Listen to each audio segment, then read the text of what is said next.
ইলামবাজারে মুরগাবনী গ্রামে জল না দেওয়ার অভিযোগ। লোকসভা নির্বাচন শেষ হতে না হতে শুরু হয়েছে শাসক দলের বিরুদ্ধে অভিযোগ। বীরভূম জেলা ইলামবাজারের মুরগাবনী গ্রামে ভোটের দিন থেকে বিজেপি করার অপরাধে 30টি পরিবারকে পানীয় জল নিতে বাধা দেওয়ার অভিযোগ তৃণমূলের বিরুদ্ধে।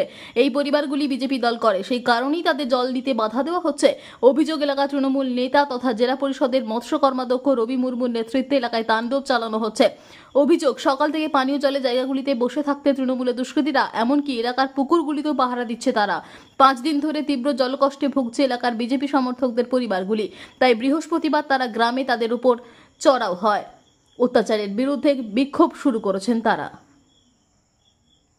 129 নম্বর বুথে আজকে আমরা এসেছি এবং বিগত কয়েকদিন ধরেই আমরা শুনছি ভোটের পরবর্তী কাল থেকেই ওনারা তাণ্ডব চালাচ্ছে পুরো গ্রাম জুড়ে, এবং সেই সঙ্গে আমাদের বিজেপির যেখানে যেখানে ফ্ল্যাগ ছিল সেই ফ্ল্যাগ ছিঁড়ে ফেলা হয়েছে।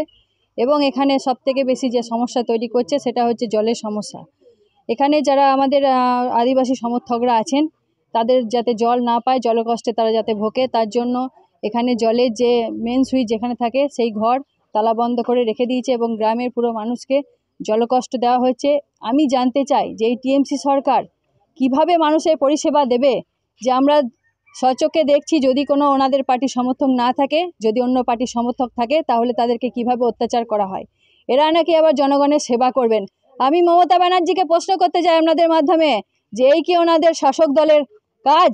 সন্দেশখালি, উনি আমাদের এই গ্রামবাসীর এক মহিলাকে বলে গেছেন আগামী দিনে দ্বিতীয় সন্দেশখালি তৈরি করবেন। তো আমরা সন্দেশখালিতে একটা চিত্র দেখিয়েছি, দ্বিতীয় আমরা এখানেও দেখাবো। আপনারা তৈরি থাকুন এবং 4 জুনের পরে আপনাদের যে কি অবস্থা হবে, আপনাদেরকে টেনে টেনে এক এক করে কাঠগড়ায় দাঁড় করাবো। এটা আমি এখানে আপনাদের সামনে ওনাদের উদ্দেশ্যে বলে গেলাম।